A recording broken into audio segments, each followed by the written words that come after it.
창세기 45장 1절부터 8절까지 말씀입니다. 다 같이 합독하시겠습니다. 요셉이 시종하는 자들 앞에서 그 정을 억제하지 못하여 소리질러 모든 사람들을 자기에게서 물러가라 하고 그 형제들에게 자기를 알리니 그때 그와 함께한 다른 사람이 없었더라. 요셉이 큰 소리로 우니 애굽 사람에게 들리며 바로의 궁중에 들리더라. 요셉이 그 형들에게 이르되 나는 요셉이라. 내 아버지께서 아직 살아계시니까. 형들이 그 앞에서 놀라서 대답하지 못하더라. 요셉이 형들에게 이르되 내게로 가까이 오소서. 그들이 가까이 가니 이르되 나는 당신들의 아우 요셉이니 당신들이 나를 이곳에 팔았다고 해서 근심하지 마소서. 한하지 마소서. 하나님이 생명을 구원하시려고 나를 당신들보다 먼저 보내셨나이다. 이 땅에 2년 동안 흉년이 들었으나 아직 5년은 밭갈이도 못하고 추수도 못할지라. 하나님이 큰 구원으로 당신들의 생명을 보존하고 당신들의 후손을 세상에 두시려고 나를 당신들보다 먼저 보내셨나니 그런즉 나를 이리로 보낸 이는 당신들이 아니요 하나님이시라. 하나님이 나를 바로에게 아버지로 삼으시고 그 온 집의 주로 삼으시며 애굽 온 땅의 통치자로 삼으셨나이다. 아멘. 공주신 목사님 나오셔서 말씀 선포하실 때 하나님의 음성을 듣는 귀한 시간이 되시길 소원합니다. 오늘 말씀 제목을 나주유 벗갓이라고 지었습니다. 아마 이 주보만 보신 분들은 오늘 아프리카 선교팀 영어로 계속 발표를 했고 또 설교의 제목도 영어로 돼 있어서 공목사가 오늘 혹시 영어로 설교하지 않을까 그렇게 생각하신 분들 있을지도 모르는데 영어는 오직 제목뿐입니다. 앞으로 영어는 안 나옵니다.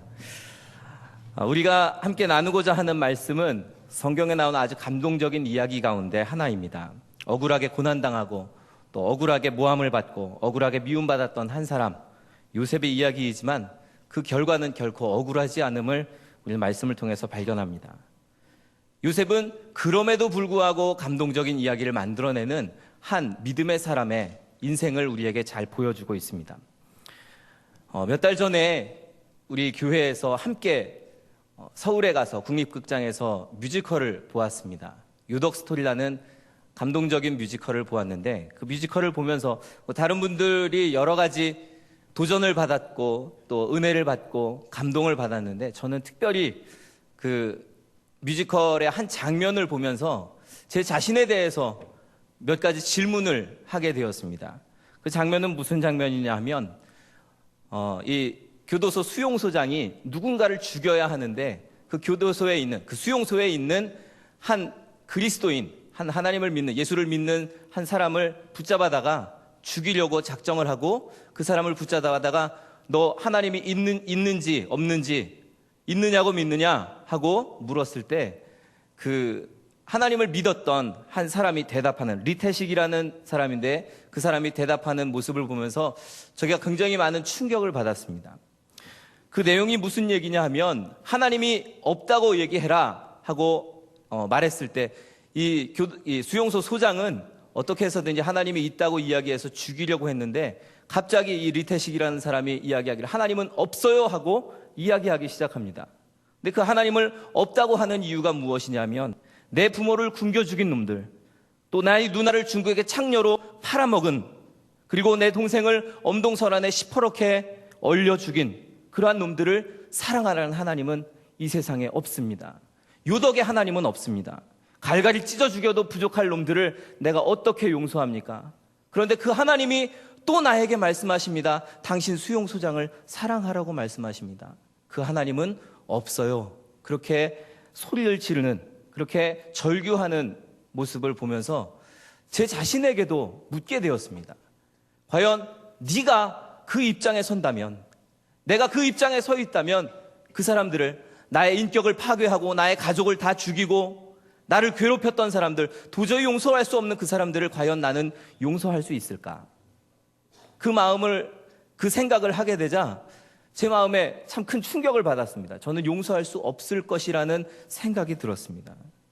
그 마음이 드니까 눈물이 나기 시작하더라고요. 나는 왜 용서할 수가 없을까? 나는 왜 나를 괴롭힌 사람들을 용서할 마음이 준비가 되어 있지 않을까? 이 리태식의 모습이 우리들의 실존이 아닌가 합니다. 우리는 그리스도인으로서 거룩하게 산다고 이야기하고 용서할 수 있다고 말하지만 그러나 과연 우리가 정말 용서하고 있는가? 나의 삶에서 용서가 나의 삶의 일부분인가? 우리는 섭섭한 일이 있으면 그것을 계속 마음에 담아둡니다.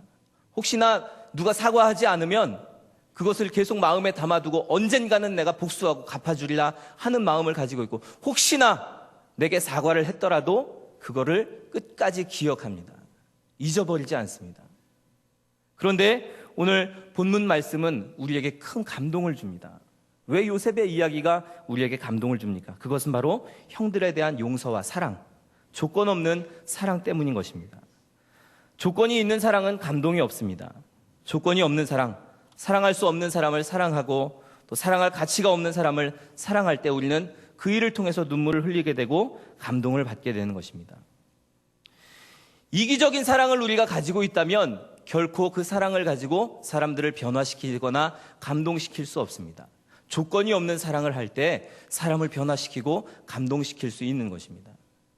우리가 자녀들을 사랑합니다. 그런데 왜 자녀들이, 어떤 자녀는 부모 때문에, 부모가 사랑하는데도 불구하고 상처를 받는 자녀들도 있습니다. 그 이유는 무엇입니까?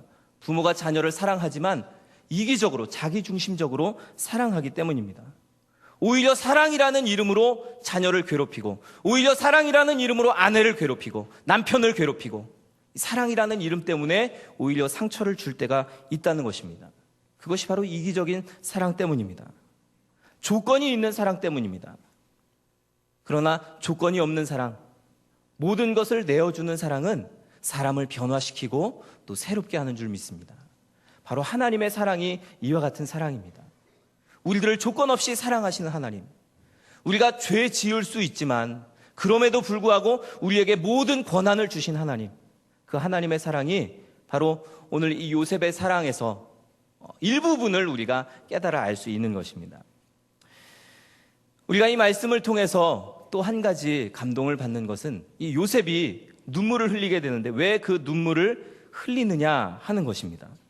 왜 요셉의 마음을 감동하게 했을까? 무엇이 과연 요셉을 눈물 짓게 했을까? 우리 1절, 2절 말씀 함께 다시 한번 읽겠습니다. 시작. 요셉이 시종하는 자들 앞에서 그 정을 억제하지 못하여 소리질러 모든 사람을 자기에게서 물러가라 하고 그 형제들에게 자기를 알리니 그때 그와 함께한 다른 사람이 없었더라. 요셉이 큰 소리로 우니 애굽 사람에게 들리며 바로의 궁중에 들리더라. 자, 요셉이 큰 소리로 울었습니다. 우리 예전 성경에는 요셉이 방성대곡했다라고 그렇게 기록하고 있습니다. 요셉이 왜 큰 소리로 울었을까요? 그것은 우리 44장에 나와 있는 이야기 때문입니다. 그 이야기는 요셉을 애굽 땅에 팔아먹었던 요셉의 형, 야곱의 네 번째 아들이었던 유다 때문입니다. 요셉이 꼬투리를 잡아서 베냐민을 붙잡아 두려고 합니다. 그런데 유다가 그 장면에서 무엇이라고 이야기합니까? 만약에 내 동생 베냐민이 집에 돌아가지 못하면 나의 아버지가 그 베냐민 때문에 죽을 것입니다. 내가 대신 잡혀 있겠습니다. 내가 대신 죽겠습니다. 그렇게 유다가 앞에 나서서 이야기합니다. 자기를 팔아먹었던 형이지만, 자기를 이 애굽 땅으로 보냈던 형이지만, 그러나 베냐민을 위해서 자신의 목숨까지도 아낌없이 내어놓겠다고 하는 그 유다의 고백을 통해서 이 요셉은 감동을 받게 되었던 것입니다. 그래서 지금까지 자신을 숨기고 있었고 나타내지 않았지만 이 자리에서 요셉은 크게 울며 자신을 나타내게 되었던 것입니다. 무조건적인 사랑, 헌신적인 사랑, 그것이 바로 하나님의 사랑이요 모든 사람을 감동시키는 사랑인 줄 믿습니다. 요셉은 그 유다의 사랑을 보고 자기가 이전에 형들과 있었던 모든 관계를 기억하지 않게 됩니다. 다 잊어버리게 됩니다. 어떻게 과거의 일을 우리가 쉽게 잊을 수 있겠습니까? 그러나 이 사랑을 통해서 과거의 모든 미움과 또 원망이 다 씻겨지게 되는 것을 발견할 수 있습니다. 우리가 사람들을 만날 때 마음 가운데 앙금이 남아있으면 사람들을 편안한 마음으로 만나기가 쉽지 않습니다. 항상 그것이 기억이 나서 미워하게 되고 받아들이지 못하게 됩니다. 그러나 그 앙금이 다 사라질 때 우리는 사람들과의 관계에서 회복을 경험하고 또 온전한 인간의 관계를 맺을 수 있는 것입니다. 하나님과 우리와의 관계에도 마찬가지입니다. 내 안에 죄가 남아있으면 하나님께로 나아갈 수 없습니다. 그러나 회개하고 나아갈 때 하나님은 우리의 죄를 기억하지 않으십니다. 우리의 죄를 용서해 주시고 구원해 주시는 것입니다. 그렇게 마음이 녹아질 때 비로소 승리할 수 있습니다. 요셉은 승리하였습니다. 왜냐하면 사랑 때문에 그 마음이 녹아졌기 때문입니다.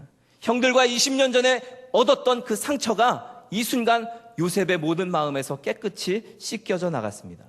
그리고 형들을 어린아이처럼 만날 수가 있었습니다.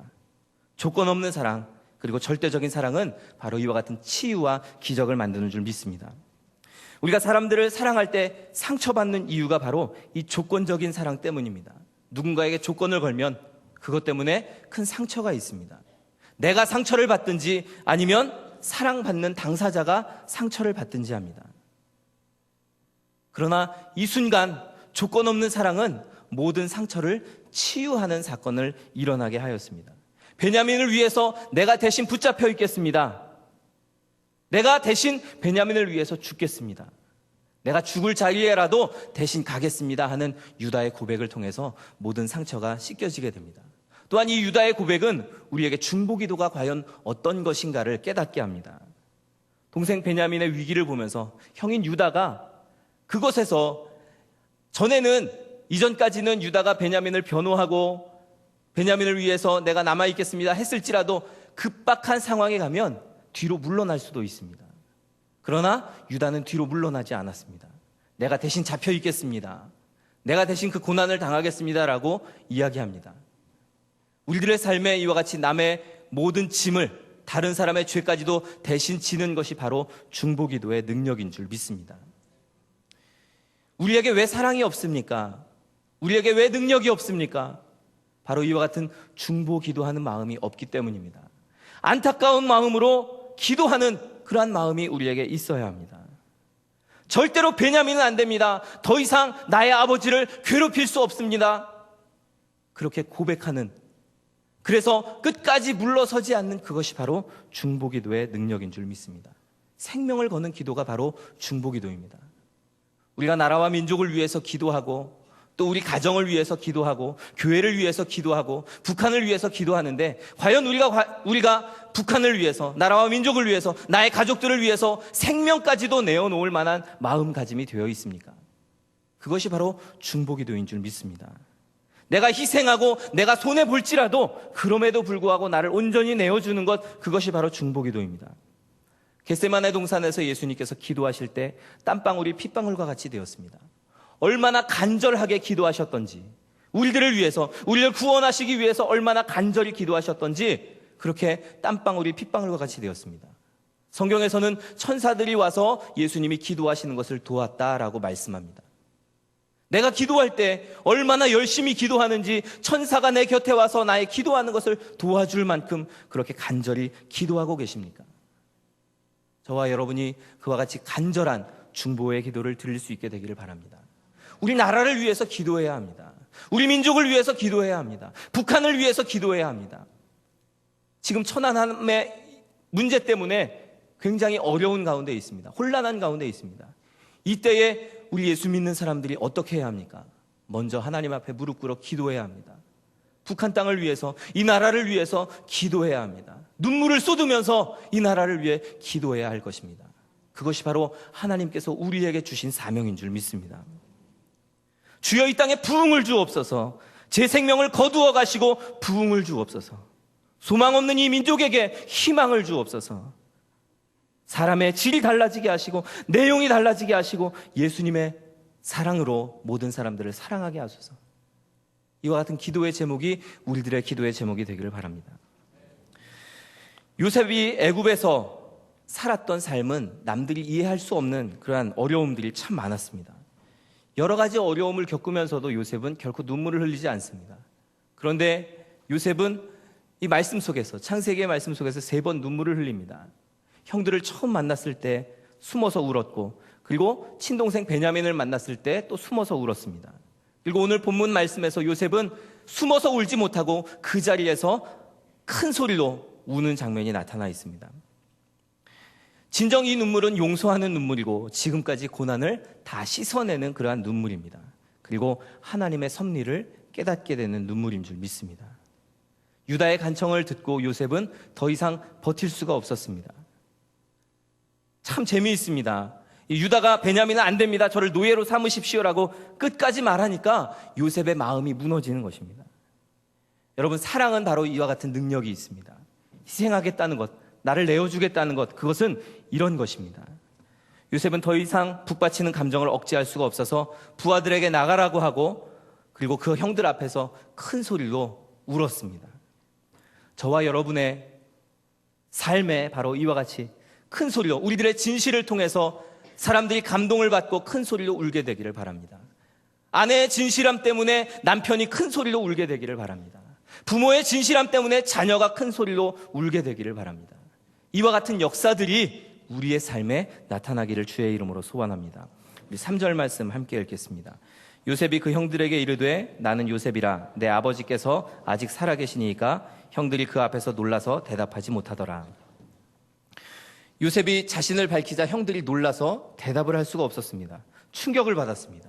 그 충격받은 형들 앞에서 요셉이 또 자기를 이야기합니다. 4절 말씀입니다. 시작.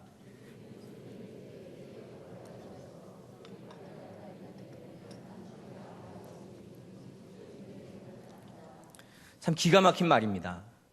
요셉은 애굽의 총리 대신인데 그 총리 대신이 형들을 향해서 아무 가치도 없는 그냥 평민들, 외국에서 온 사람들을 향해서 하는 말이 내가 바로 당신들이 팔았던 요셉입니다 라고 이야기하는 것입니다.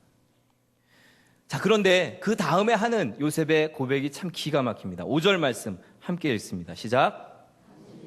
이곳에 팔았다고 해서 근심하지 마소서, 한탄하지 마소서. 하나님이 생명을 구원하시려고 나를 당신들보다 먼저 보내셨나이다. 형들이 요셉을 애굽에 팔았던 것은 사실입니다. 그런데 요셉은 그 형들이 애굽에 팔았던 사건을 우리 보통 사람들과는 다르게 해석합니다. 형들이 나를 애굽에 팔아넘기긴 했지만, 그것이 형들이 나를 미워해서 한 일이긴 하지만 그 사건 가운데 하나님께서 개입하셨습니다 라는 고백입니다. 이것이 바로 하나님의 계획이었고 섭리였습니다 하는 엉뚱한 해석을 합니다.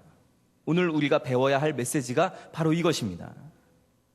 6절에서 8절 말씀을 더 보겠습니다. 시작.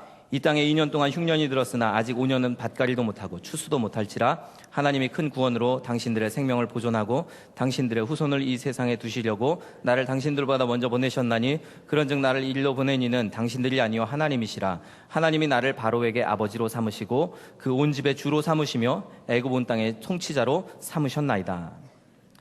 자, 오늘 말씀의 제목이 영어 성경 8절에 나옵니다. Not you, but God. 당신들이 아니라 하나님께서 하셨다라는 것입니다.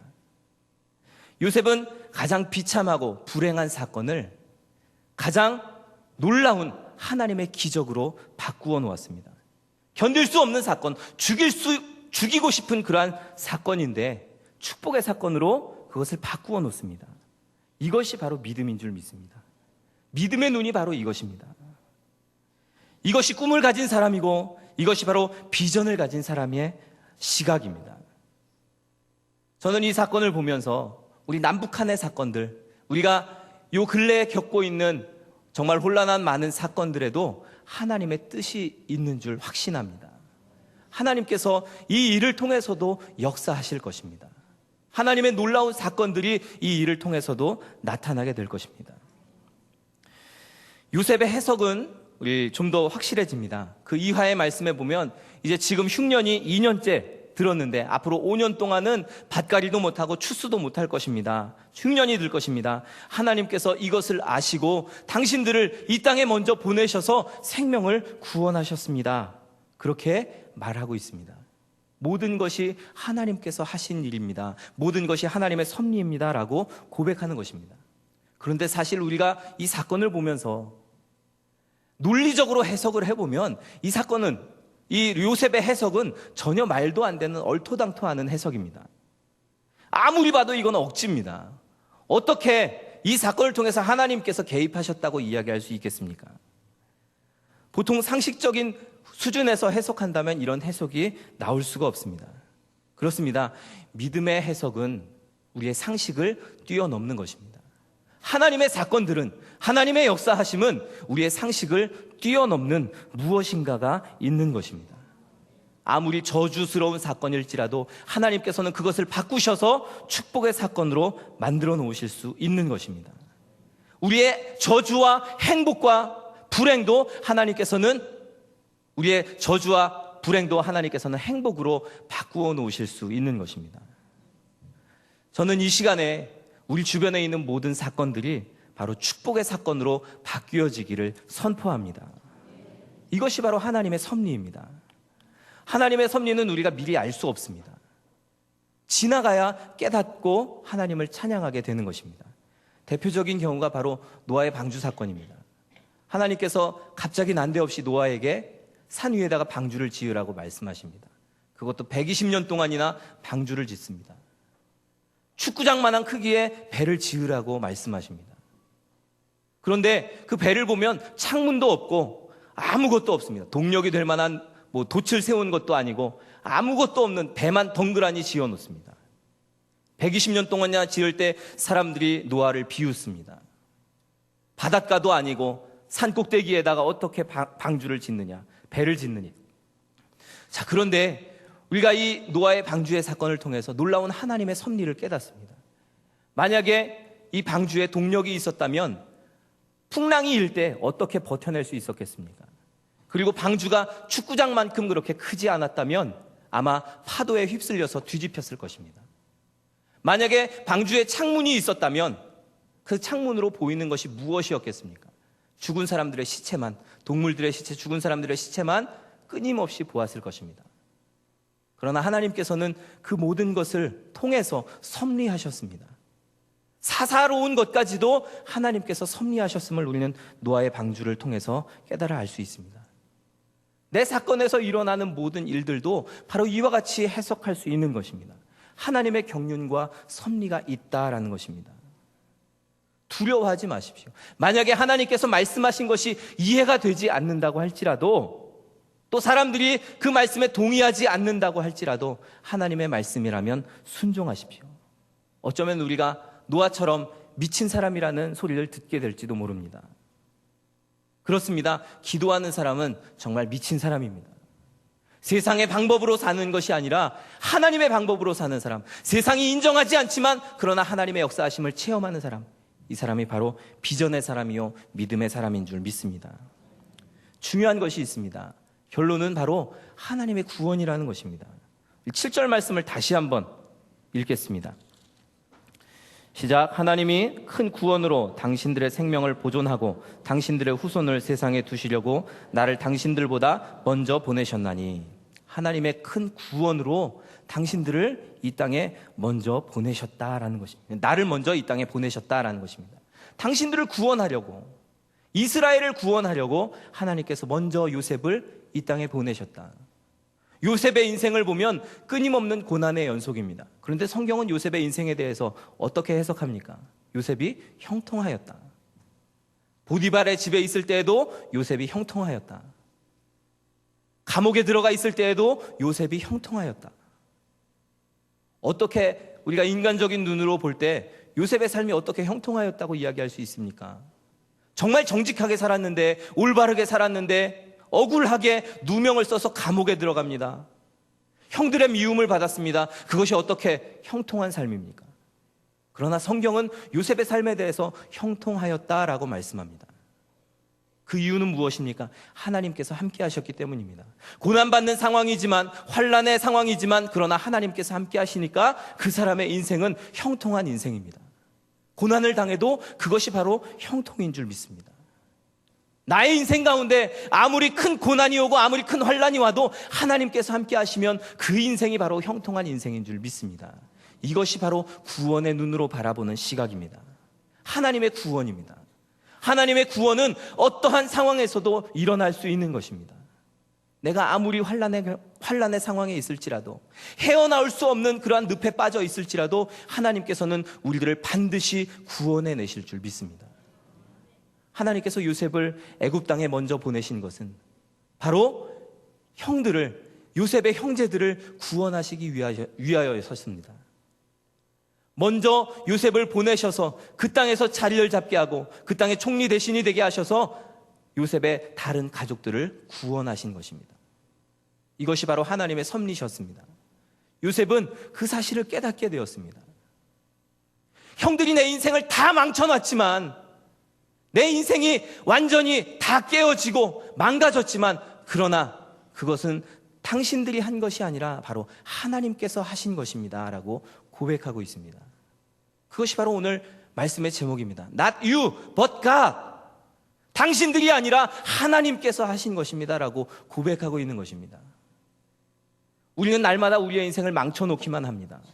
우리가 살아갈 때 실패하고 낙심하는 마음 가지고 매일매일 실패하고 낙심합니다. 그러나 그 상황 가운데에서 나의 실패한 모든 상황도 하나님께서는 바꾸어 놓으실 수 있습니다.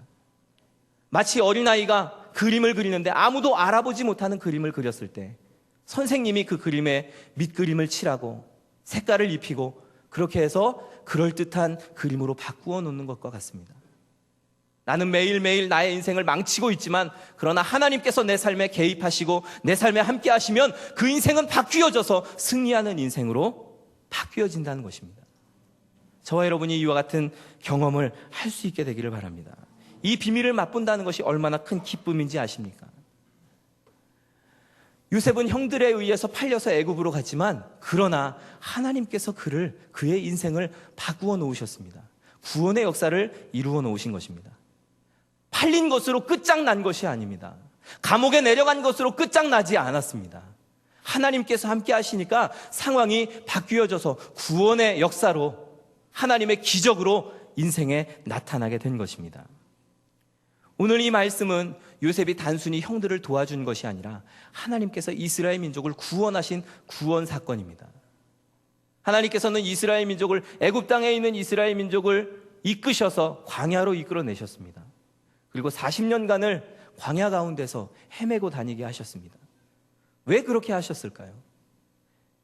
굳이 이스라엘 민족들을 잘 살고 있는, 애굽 땅에서 물론 조금씩 괴롭힘은 당하지만 그래도 잘 정착해서 살고 있는 이스라엘 민족들을 이끌어내서 광야에서 40년간을 지내게 하신 이유가 과연 무엇일까요?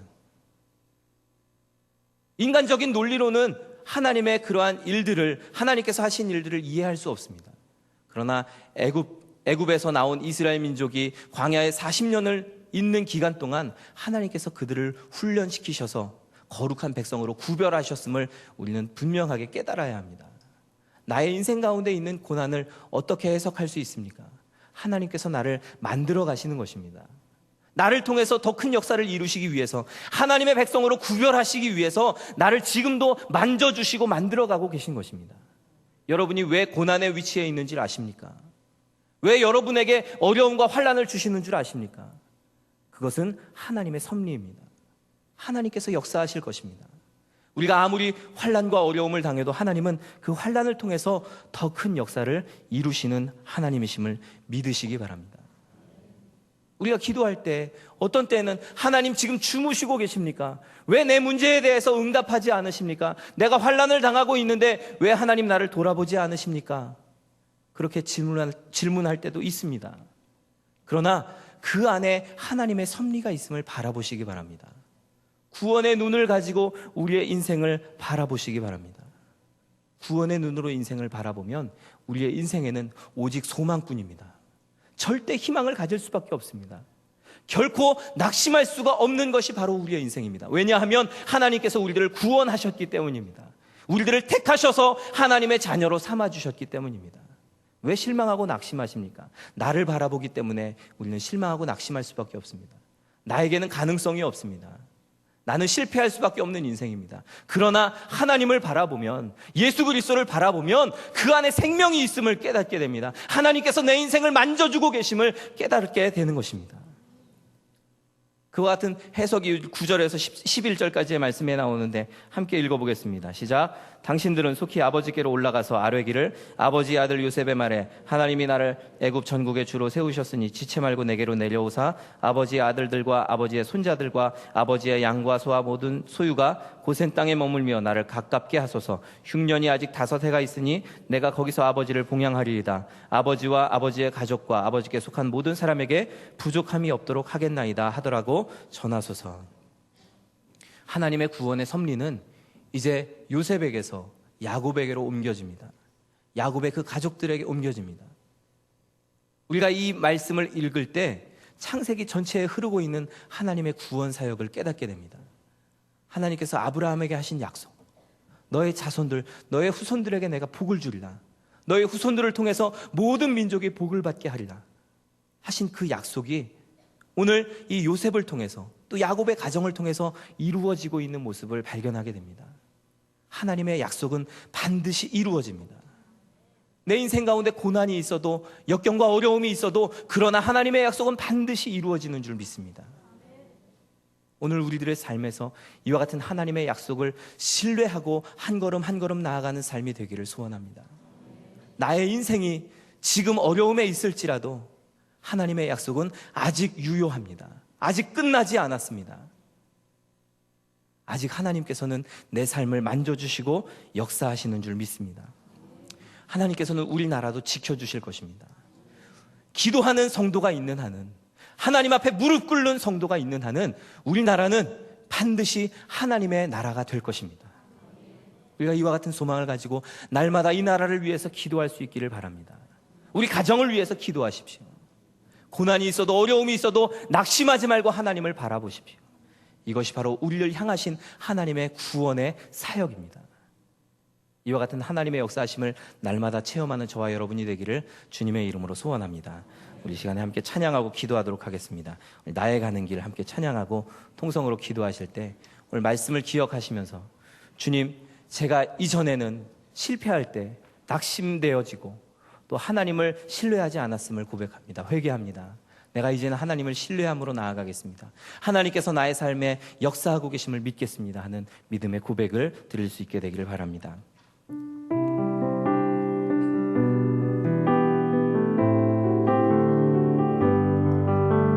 나의 가는 길, 나의 가는 길 주님 인도하시네. 그는 보이지 않아도 날 위해 일하시네. 주 나의 인도자 항상 함께 하시네. 사랑과 힘 베푸시며 인도하시네. 인도하시네. 나의 가는 길, 나의 가는 길 주님 인도하시네. 그는 보이지 않아도 날 위해 일하시네. 주 나의 인도자 항상 함께 하시네. 사랑과 힘 베푸시며 인도하시네. 인도하시네. 광야의 길을 만드시고, 광야의 길을 만드시고 날 인도해. 사랑을 만드신 것 보라. 하늘과 땅 변해도 주의 말씀 영원히 내 삶 속에 새 일을 행하리. 나의 가는 길, 나의 가는 길 주님 인도하시네. 그는 보이지 않아도 날 위해 일하시네. 주 나의 인도자 항상 함께 하시네. 사랑과 힘 베푸시며 인도하시네. 인도하시네. 나의 가는 길, 나의 가는 길 주님 인도하시네. 그는 보이지 않아도 날 위해 일하시네. 주 나의 인도자 항상 함께 하시네.